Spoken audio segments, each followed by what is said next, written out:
10 PM Calamba, Laguna, stop over for eating. Ayan po, kami po ay nagutom at may isang oras kalahati pa kaming babiyahin mula Calamba hanggang Tansa. Dito nga kami uli kumain sa aming kinakainan na unlimited rice, juice and gravy. Ayan po, at kami po ay nag-aantay ng aming order, niluluto pa.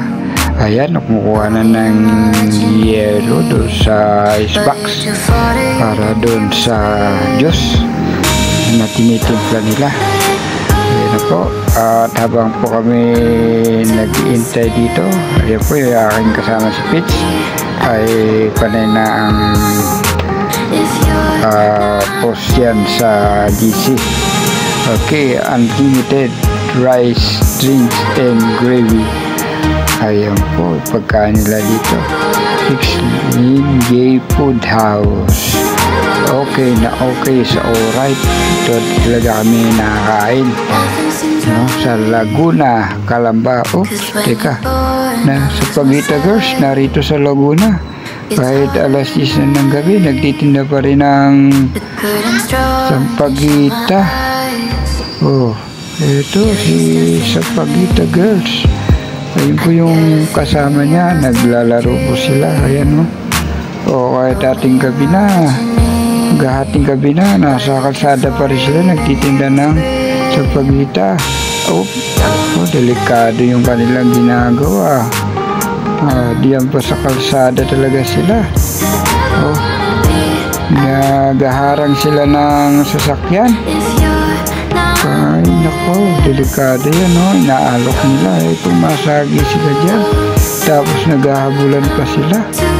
Ay nako, bakit nasa kalsada pa itong mga batang ito? Nasa ng mga magulang ito at hindi pa sila pinapauwi. Delikado ang kanilang pagtitinda. Mas delikado palang pagtitinda dito kaysa yun sa Pagita Girls na nag-viral sa Mega Mall. Buti doon nasa mulaang sila o siya. At ito na nga po, dumating na ang order. Nauna po kay Pitch. Ayan po yung kanya. Okay, ang akin ay hinihintay ko pa. Pero nakakaano talaga yung dalawang batang babae na nagtitinda ng Sampagita. Talaga sa kalsada pa sila, hinasalubong yung mga sasakyan, e-bike, tricycle, motor. Yun ang kanilang mga inaalokan dahil yun mga open.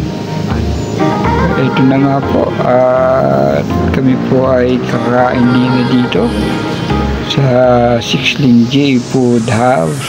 So yun na, nakikita ko na yung order ko.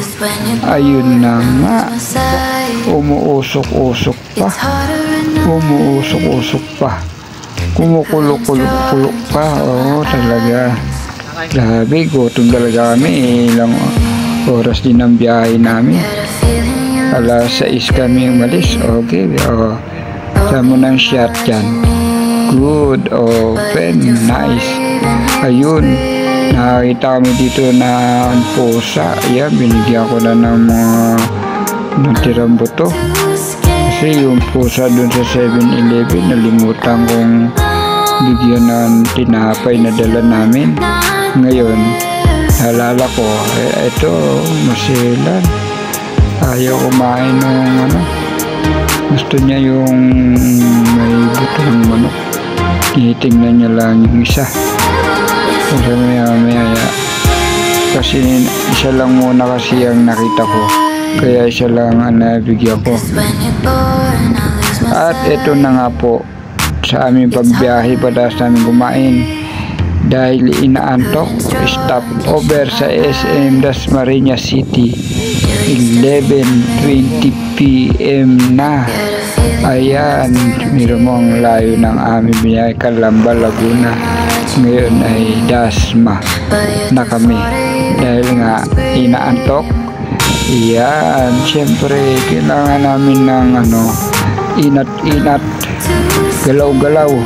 Ayan, ito may mga kotse rin dito na mga nag-i-stop over dito. Yun may bus. Kasi pag inaantok, tabi. Kailangan tumabi. Hindi kailangan magpatuloy sa pagbabiyahe kapag inaantok.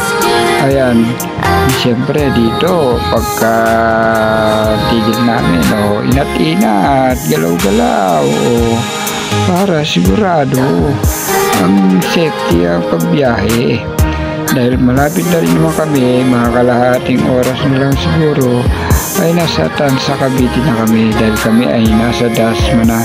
Tuloy-tuloy lang ang biyahe namin yun kasi mag-aating gabi na, konti na lang ang sakyan, wala na pong traffic maliban lang po sa crossing na mayroong traffic light. Doon na kami may hinto pansamantala, pero tuloy-tuloy na rin po ang aming takbo. Ayun na po, matatapos na rin po ang aming magdamag na biyahe. Kaya maraming salamat po sa inyong panonood sa munting video ito.